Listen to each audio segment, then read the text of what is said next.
code today to join the PD if that's something you're interested in doing, which is probably, a pretty lit thing to do, is ILJKVL. ILJKVL.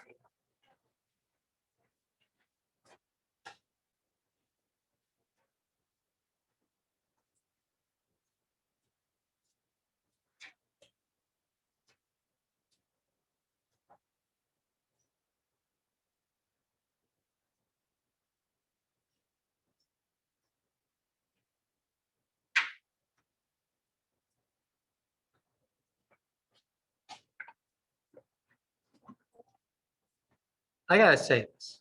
I love doing calculus. Isn't it just the best? This is my favorite class to teach. I just love doing the math. There could be no one in here and I just talking about calculus. It's better that there's people in here, but even if there wasn't, that's how much I enjoy doing these problems. Let's look at that problem. It's so inaccessible and yet solvable, and we can solve it. I'll give you 3 minutes to try it, and then we'll go. I actually think we might have done this one before.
Okay.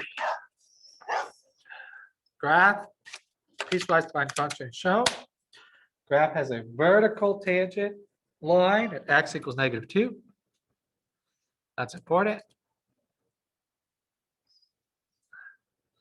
That means its slope is infinite at that point. It's like going straight up and down. Horizontal tangents at -3 and -1. So those have a slope of 0. So slope of infinity. What are all the values between -4 to 3 at which f is continuous but not differentiable? So first, can you tell me where f is not continuous? F is not continuous at 0. Why? What? Because, okay, in order to be continuous, the limit as we approach from the left has to be the limit as we approach from the right at that point. Remember doing that way back in August? That's why, because the limit from the left is like 1, right?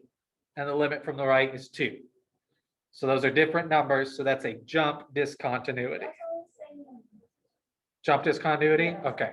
Yes, that's a perfectly fine answer. Is there any other place where it's not continuous?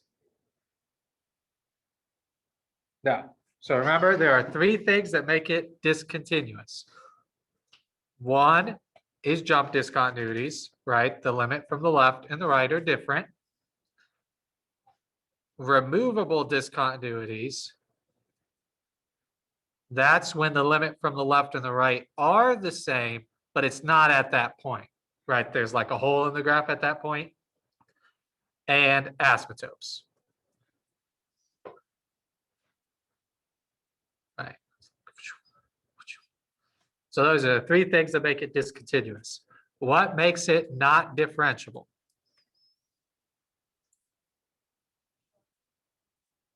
Sharp turns. Sharp turns. What?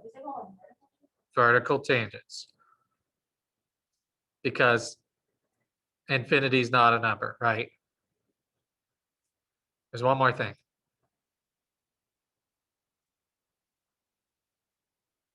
Discontinuities. That doesn't really matter for this problem, right? But discontinuities. So if it's discontinuous, it has a sharp turn or vertical tangent. And again, the reason why is because the slope as we approach from the left here, for example, is negative, but the slope as we approach from the right is positive. So those slopes don't agree at that point.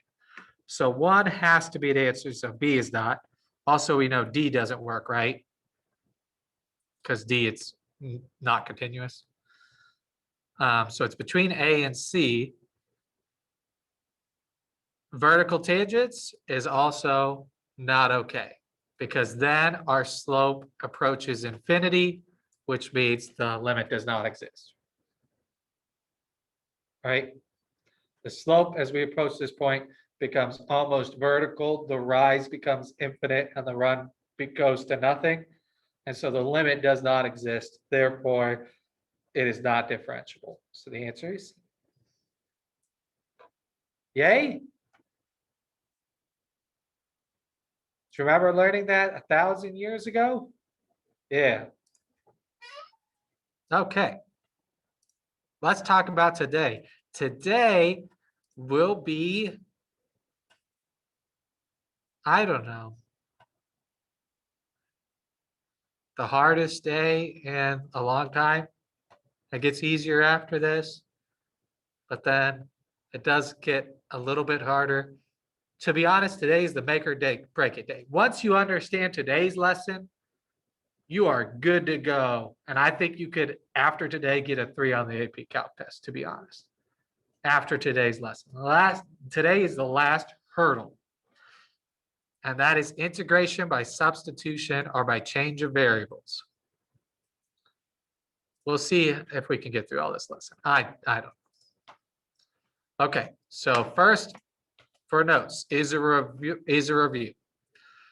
This is the chain rule, right? The derivative of a function is the derivative of the outside times, oops, I forgot a little apostrophe here, times the derivative of the inside.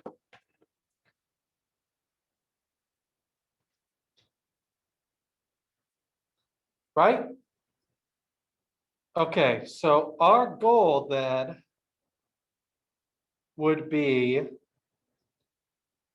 how do we reverse that? So we've reversed the power rule. We use our formulas to reverse a lot of the other stuff. But how do we take an antiderivative of something that's been derived from the chain rule? And the way that you do that is through substitution, like we were doing on Wednesday's class. We will let u equal g of x. So that if we plug that in, instead of g of x here, we have u, and then the derivative of u would be g prime of x dx. So instead of g prime x dx, we put du.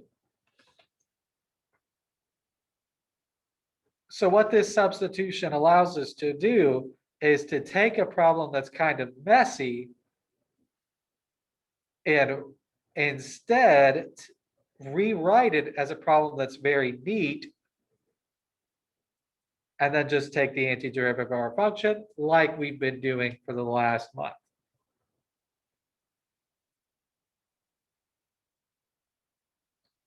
The hard part, and this is just something that comes with practice, is knowing when you have to use this method and knowing what u should be.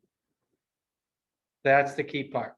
It's also the same hurdle that you had when doing the chain rule, knowing, well, what is the inside and what is the outside of this expression that I'm looking at.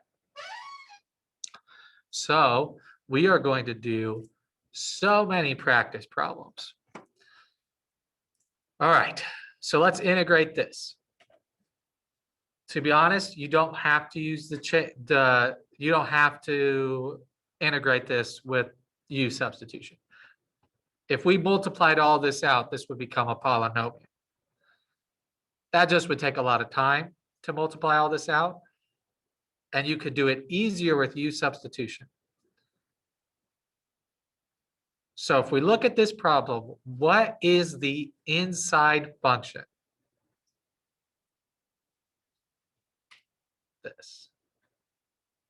This is the inside function.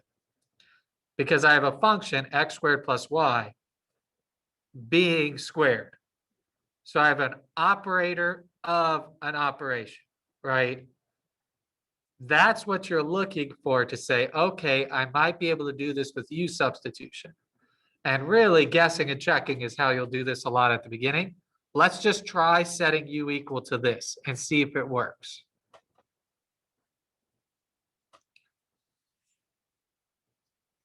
If I set u equal to x squared plus 1, then du would be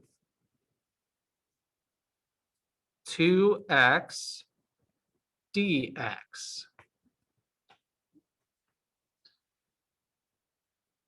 Everyone agree with that? X squared, we take the power, move it in front, and reduce the power to 1.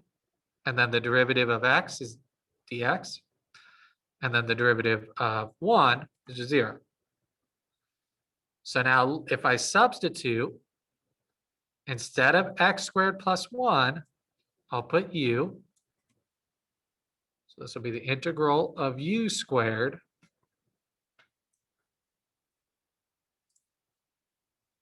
and this is really how you'll know that you did this problem right. Instead of 2x dx, hey, look, that's what I have right here. I could put du.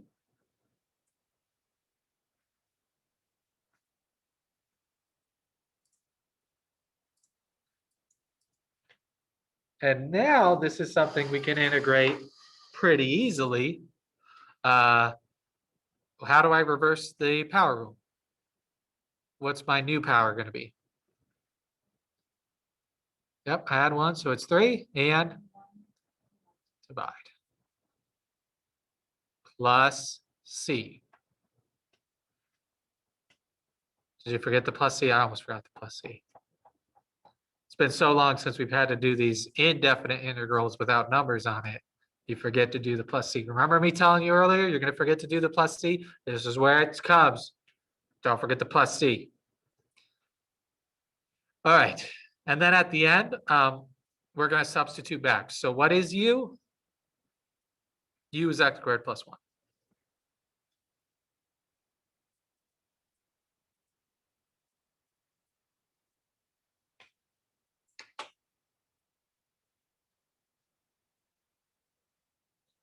And we're done.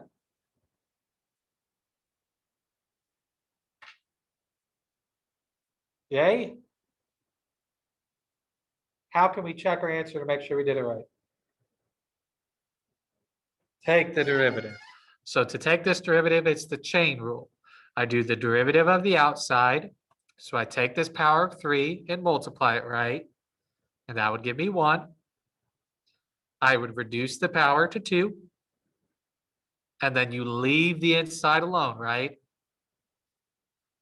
And then I multiply that by the derivative of the inside. What's the derivative of x squared? What's the derivative of 1? So then I multiply it by 2x. So it does work out. Okay? Let's do another. This problem looks very similar to the one we just did. There's only real one change. There's not a 2 in front of the x anymore. Does that stop us? Is that going to be a problem? No, it's not going to be a problem. So again, this is the inside part. We're going to set u equal to that.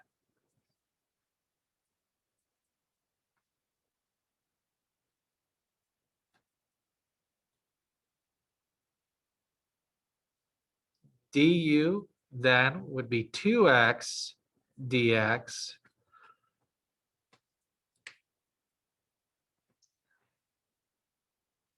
Oh, there's no 2. All I have is x dx. How do I get rid of this 2? Just divide, right? Divide by 2. So then a half du will equal x dx.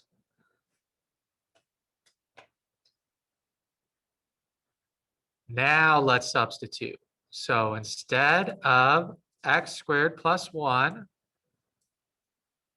I will put u. So it'll be the integral of u squared. And then instead of x dx, I will put a half du.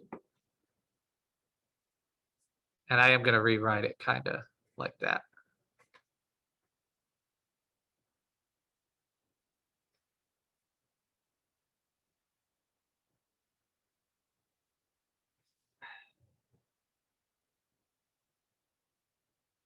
And again, that's something that we can integrate, right? That is not that bad to integrate.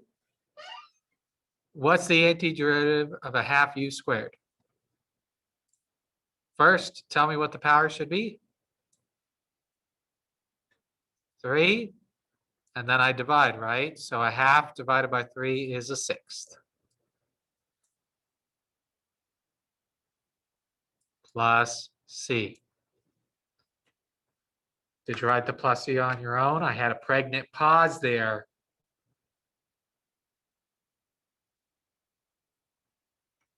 Okay, and then we substitute back in. U is x squared plus 1.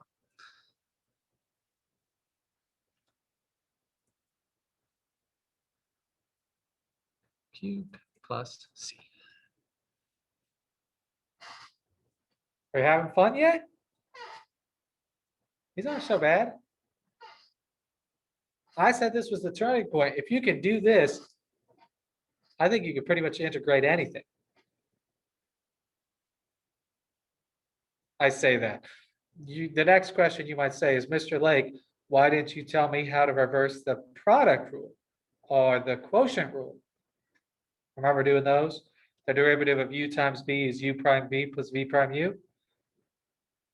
And the derivative of u over v is bu prime minus UV prime over V squared. How do we reverse those? That's Calc 2. To reverse those is tough. You have to wait till Calc 2 to do that.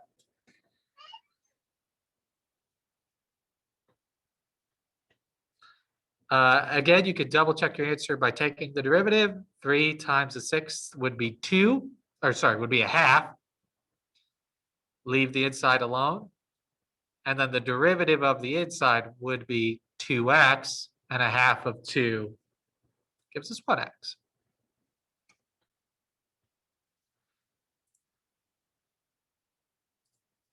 Your turn.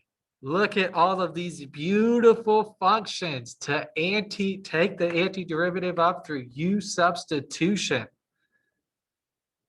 I'll give you 3 minutes. Enjoy.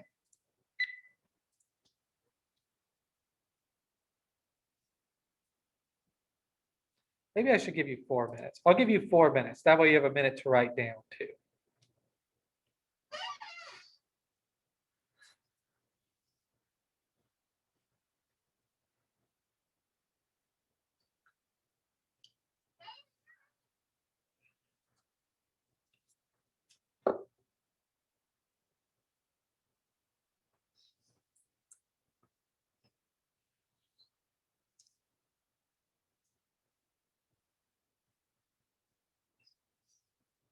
First step, what is the inside function?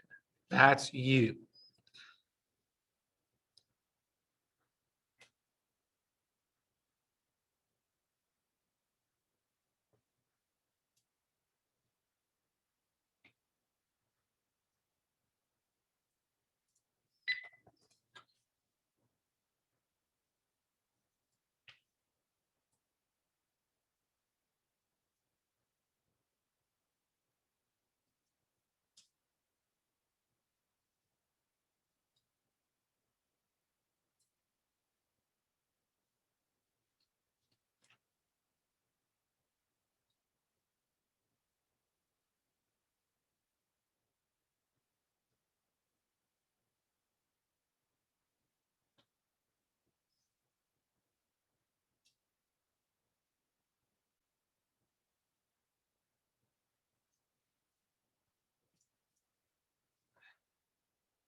Okay.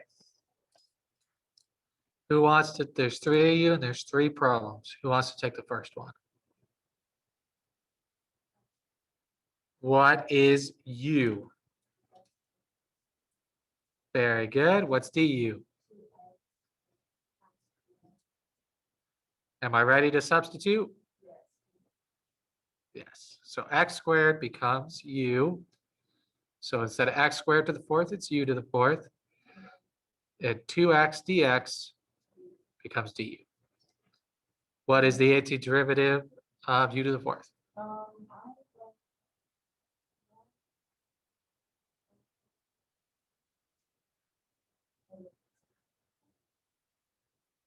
What's, yep.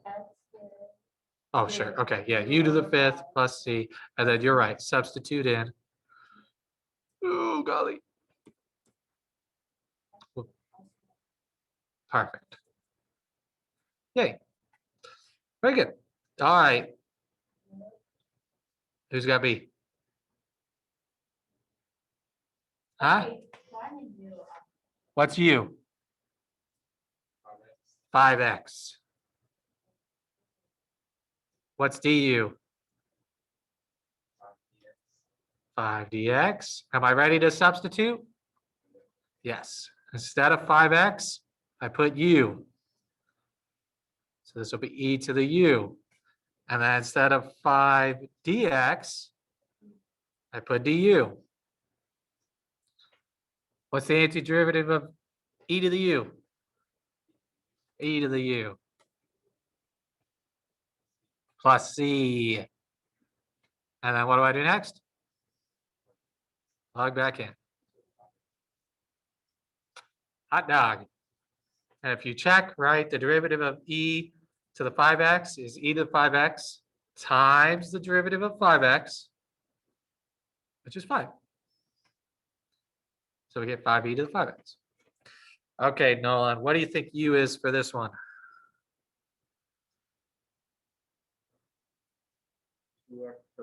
Yep. 2x. Perfect. What's du?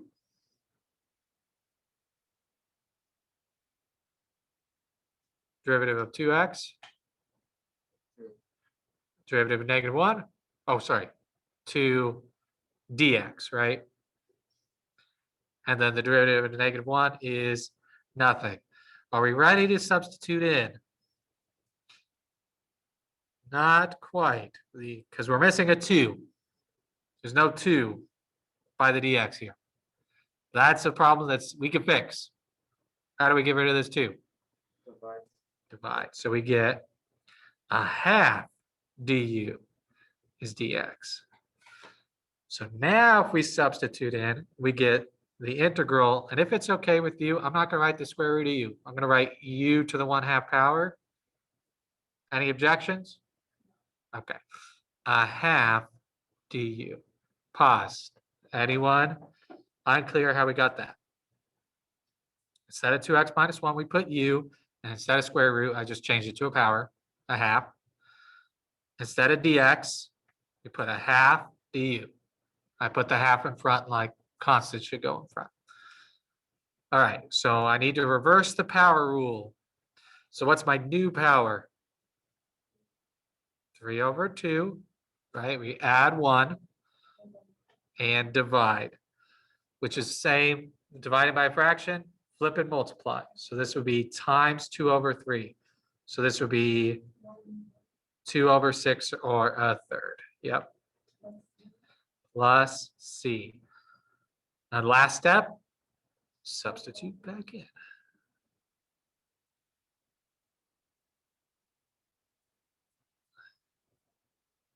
This is one where you might actually run through and take its derivative and make sure you did it right. It does work out, right? You multiply to get 1/2, and then reduce the power to a half or the square root. And then if you multiply by the derivative on the inside, the derivative of the inside is just 2. And a half times 2 is 1. Okay. Yay? Not too bad. More, you say? All right, let's do some more. Hey, this looks like the one we just did. Let's solve it the same way. This will be easy. U equals 2x minus 1.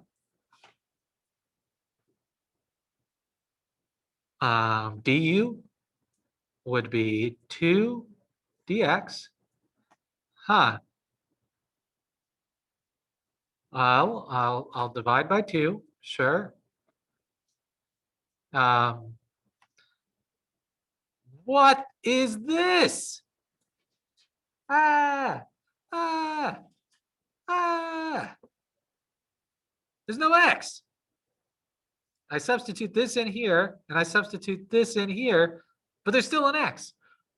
Does anyone have an idea of what I could do? Yeah, let them live. He's not hurting anyone. Yeah, just leave it in there. That's fine. Just ignore it. What if I use this? Let's solve this for x. So then that would be the same as u plus 1 equals 2x, or u plus 1 over 2 is x. And now I can substitute this for 2x minus 1, this for dx, and a third substitution, this for x. Isn't that just gross? Isn't that the worst? Yeah, that's pretty bad. All right, so if we do that, what we'll get is the integral of u plus 1 over 2 times u to the half times a half du. Again, this is the red part, blue part, purple part.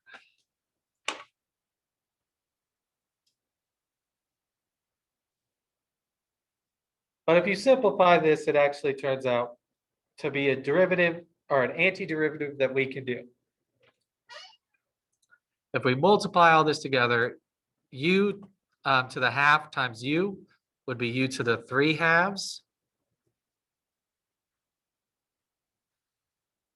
U to the half times 1 would be u to the half. And if it's all right with all of you, this divide by 2, I'm going to move out to the front.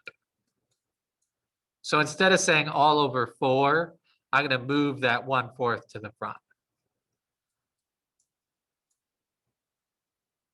Is that okay? Instead of putting all over 4, I'm going to just move that to the front.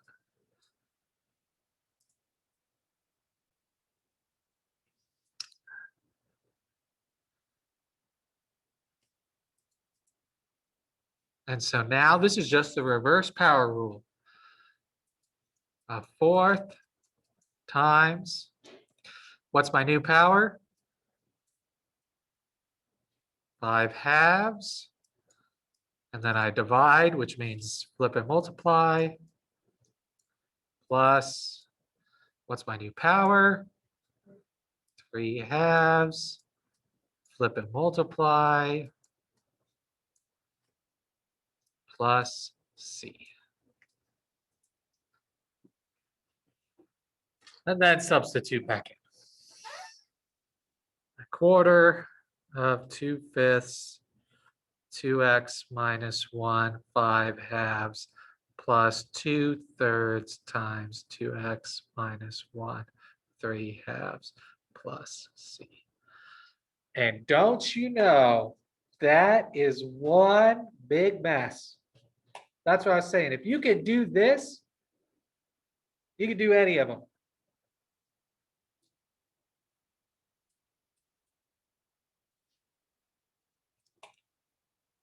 Until you have to reverse the product rule or the quotient rule, in which case, sorry, wait till Calc 2.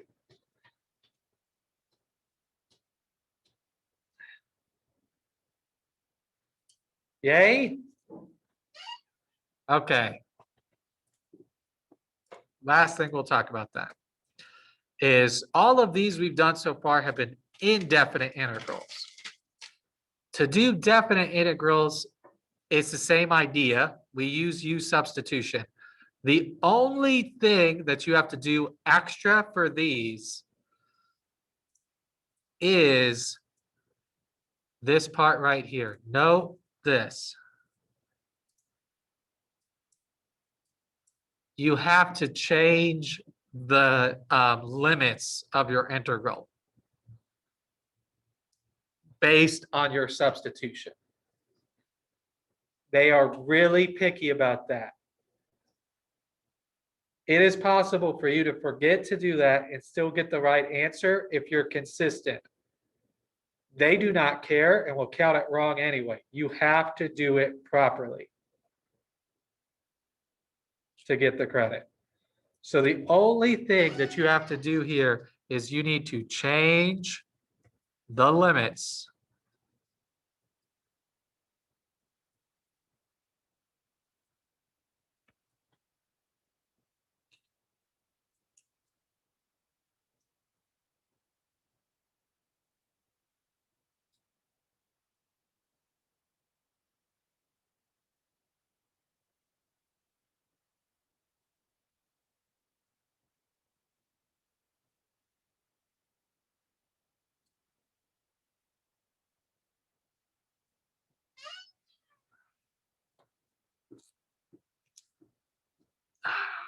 All right, let me show you an example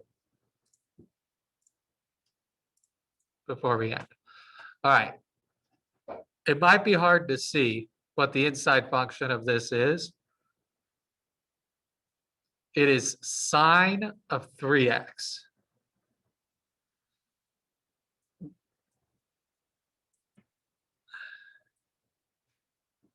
That's the inside function. Du would then be 3 cosine of 3x dx.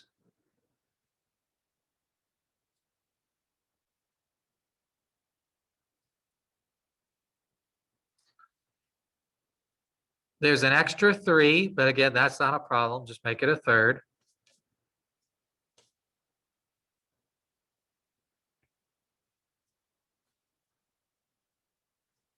I think this is not supposed to be 3x. I think it's just supposed to be x. Because technically you have to reverse the chain rule twice in this. That might be that might be on me. No, you don't. Do you? No, you don't. Do you? No. No, you don't. Never mind. I take it back. Okay. Here's the part. So everything up to here may look new because it's trig. It's really not. It's just this is the integral of u squared 1/3 du, right? Instead of sine squared, I now do u squared. Instead of cosine of 3x dx, I put 1/3 du. Here's the part that's new. These numbers have to change. I need to find out what u of 0 is and u of pi over 2. And to do that, I use my u function. So I'm going to do the sine of 3 times 0, which is just 0. And the sine of 3 pi over 2, which is -1. So then this is 0 to -1. Right, pi over 2 is 270 degrees. If you think at the bottom of the unit circle, the y value is -1. And now this is something I can take the antiderivative of, right? I just raise the power to 3 and divide to get a 9th. And I integrate that from 0 to -1, which will be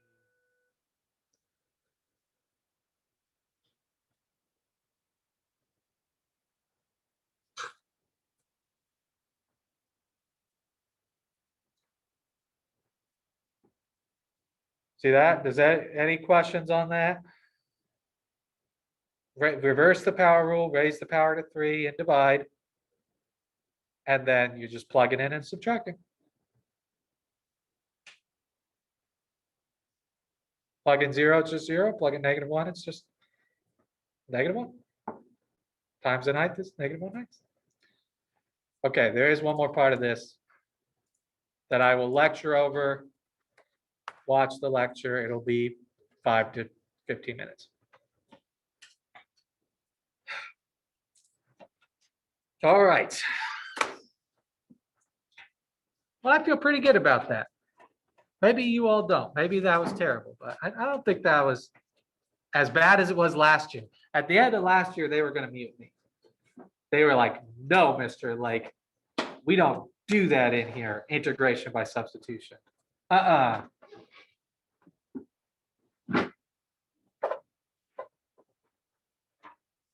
think we're okay. We'll do some more practice next week on it for bow work and all that. Your head hurts?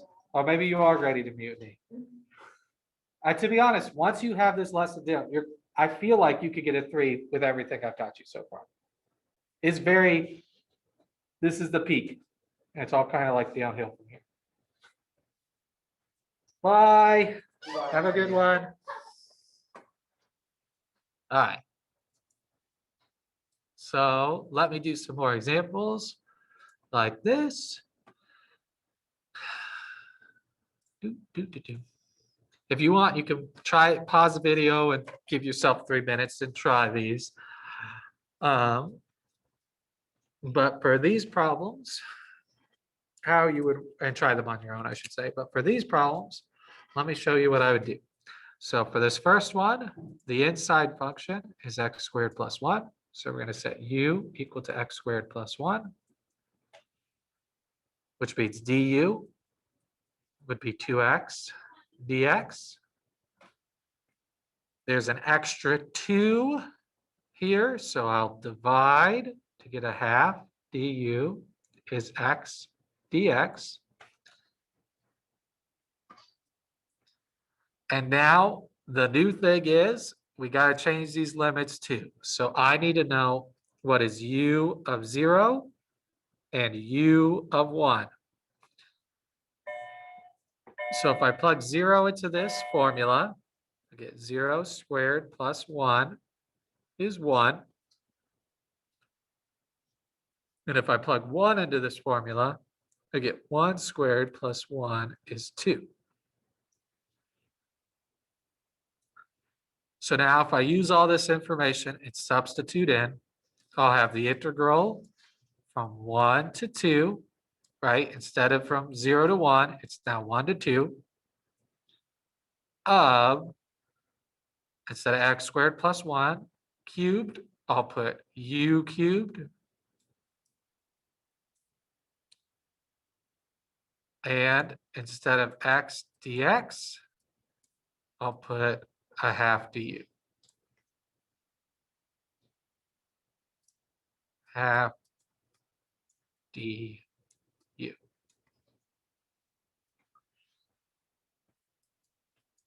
All right, to find out this definite integral, remember there's 2 steps. Find the antiderivative and then substitute in our numbers. So if I take the antiderivative, my new power raised by 1 would be 4. If I divide a half by 4, I get an 1/8. Again, I'm going to evaluate that from 1 to 2. So if I plug in, I'll get 1/8 times 2 to the 4th minus an 1/8 times 1 to the 4th. Which would be, what is 2 to the 4th? 2, 4, 8, 16. 16 divided by 8 is 2. And that's just 1. So I think that's 7/8. No, sorry, 15/8.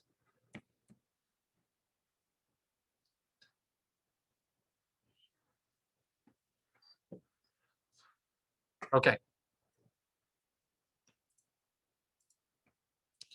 For this second one, you might be tempted to set u equal to 2x minus 1 hat minus 1. And to be honest, I think it could work. It'll just be a little bit harder than you would like. There is a shortcut that'll make this problem easier, and that is to just let u squared equal 2x minus 1. Because then, if you take the derivative of that, you would get 2u, or sorry.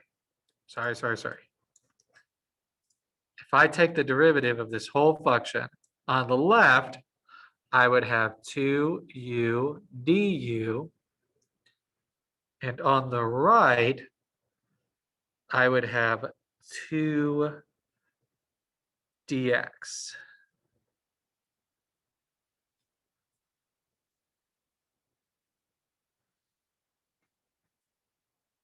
I don't know if this is easier.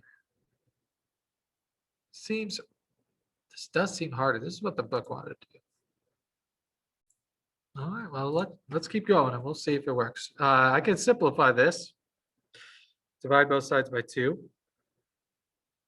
So then we get u du is equal to dx.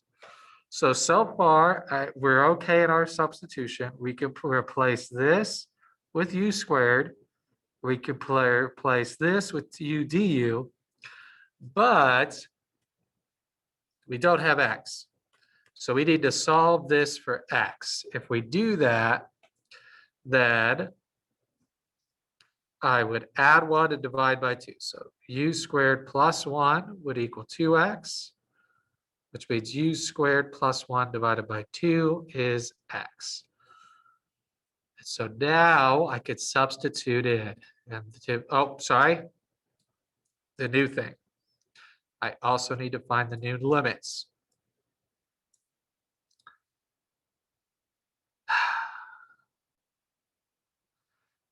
Okay, so if we do that, note that u squared equals 2x minus 1 is the same thing as the square root of 2x minus 1, that's u equaling the square root of 2x minus 1.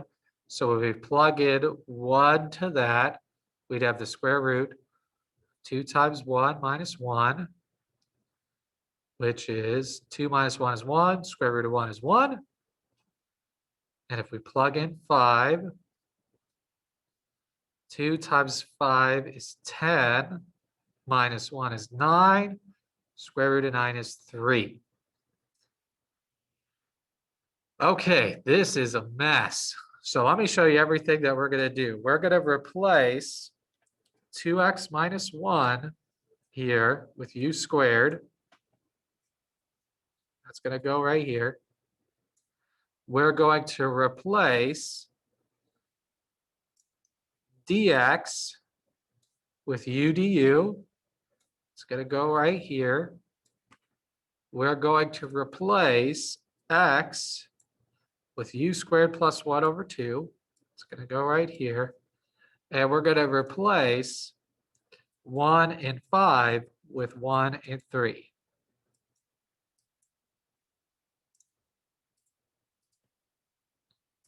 Woo! Tall order. All right, if we do that, we get the integral of 1 to 3 of, instead of x, u squared plus 1 over 2. All right, I'm going to go ahead and say that the square root of u squared is just u. And instead of using a fraction here, instead of doing 1 over, actually, you know what? I'm going to do it 1 over u. I was thinking about doing something else, but I think I'm okay with this. So if I put, instead of 2x minus 1, u squared, the square root of u squared is just u. So this is 1 over u. Instead of dx, I'm going to put u du. And now you can see why they use that hint. And now I can see why too. Because if you look at this, 1 divided by u times u, the u's will just cancel out. So this becomes 1 to 3 of a half u squared plus a half du. So I went ahead and divided by the 2 to get a half u squared plus a half, and then 1 over u times u cancels out. All right. To be honest, you could do the rest of this, I think, on your own, but I'll go ahead and finish it out. We now take the antiderivative of these. So I add 1 to the power and divide. A half divided by 3 is a sixth, plus the antiderivative of a half is a half u. And I'm evaluating that from 3 to 1.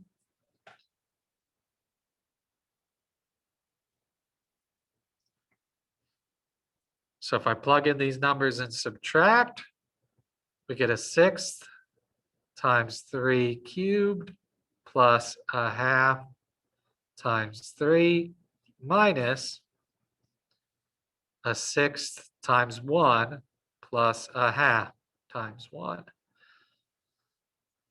which will all add together and simplify to be 16 over 3.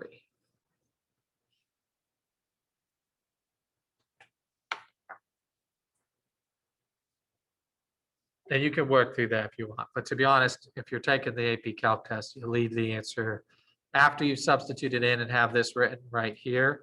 Just leave the answer like that. If you want to simplify it, you can, and you get 16/3. Okay, this was a real doozy of a problem. To be honest, if you can do this one, I think you're good to go. This is the hardest that these problems would ever be. So another thing I'm going to show you is if we share the whole screen, at the end of these, it would probably be a good idea to pull up your calculator and verify your answer. So if we do the derivative, or sorry, the integral from 1 to 5, let's get a fraction in here, math, number x over the square root of 2x minus 1 dx, we get 5.3 repeating, which is the same as 16 over 3. So these problems might seem daunting again, but know that for all these definite integrals at the end, you can verify your answer by double checking it in your calculator. All right, the last thing we're going to go over is, I think, something that we maybe have gone over before very briefly. You should write these rules, these 2 rules in your notes. They're just shortcuts. If f is an even function, which means it is symmetric about the y-axis,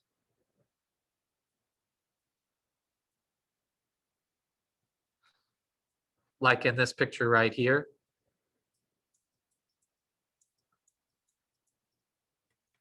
then the integral from negative a to a is the same thing as twice the integral from 0 to a. So the idea here is, since this is symmetric about the y-axis, the area from negative a to a can be split by the b-axis, and these 2 shapes here have, these 2 regions from negative a to 0 and 0 to a have the same area. And you can kind of see that in the picture here. This area on the left is the exact same as this area on the right. So instead of doing the integral from negative a to a, it'd be a lot easier to do the integral from just 0 to a. Because usually when you plug in 0, you just get 0, right? And it'll simplify really nicely. And then just take that amount and double it. There's also a shortcut you can use for odd functions. So remember, an odd function is symmetric about the origin. It has rotational symmetry. And so the idea here is the integral from negative a to a for an odd function will just be 0.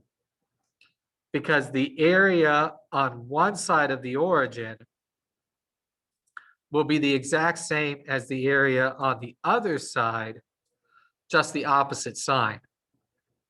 So it'll have equal amounts of area above the x-axis as it does below the x-axis. So if I add the area of these two regions together, this positive area will cancel out exactly with this negative area. And again, that only works because this is an odd function that is symmetric about the origin. It has rotational symmetry. If I rotated it 180 degrees, it would land on itself. Okay, so again, these are just shortcuts, so it isn't absolutely critical that you use these. So I will say they do try to create problems that really force you to use them. Like, for example, this next function here, this looks like a really daunting antiderivative to do. But your hint that you can use that shortcut is, look, my limits are the same numbers, they're just opposites of each other. That is a hint that we are going to use this shortcut. So it turns out if you graph this, this is an odd function. Sine cubed x times, oh, I need to put y equals cosine x plus sine x cosine x. What does it feel? Oh, use parentheses. Oh, I see. I'm sorry. There you go. Is that better? What? All right, let me try typing this out again.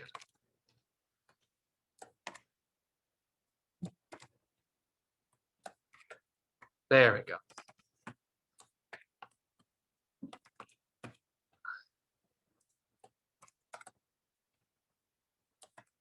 There we go.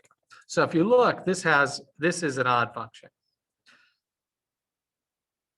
Another way to tell that this is an odd function is to use your pre-calculus skills. Remember, a function is odd if and only if f of x is equal to negative f of negative x.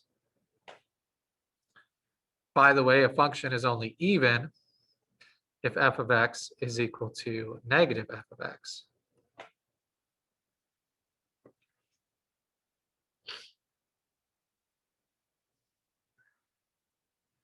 So if we plug in here and check sine cubed of negative x times cosine of negative x plus sine of negative x cosine of negative x. Sine is an odd function, so the sine of negative x would be the same as the negative sine, and a negative number cubed is still negative. Cosine is an even function. The cosine of negative x is the same as the cosine of x. Again, sine is an odd function, so the sine of negative x is the same as the negative sine of x. And cosine is an even function. Cosine of negative x is just cosine of x. They're the same thing. And then if you see, if I factor out that negative, we get sine cubed x cosine of x plus sine x cosine of x, which is the same thing as negative f of x. So you can see plugging in a negative value for x results in the same function we had, just with the negative in front. So f of negative x is the same thing as negative f of x. So this is an odd function. We have verified it graphically and algebraically, which means, according to those new rules that we just wrote down, The integral from negative a to a is just 0, because the area on the left of the y-axis will be the exact opposite of the area on the right. So the answer to this is just 0. All this work just to get an answer of 0. Okay, I know that's a bit much. That's kind of a tough problem. The key part again is really whenever you see an integral from the set from a number to the exact same number, just opposite, that is a strong hint that you should look and see graphically or algebraically whether or not it is even or odd, because then you could probably use one of these formulas instead to find your answer. All right, we'll practice more of this on Monday.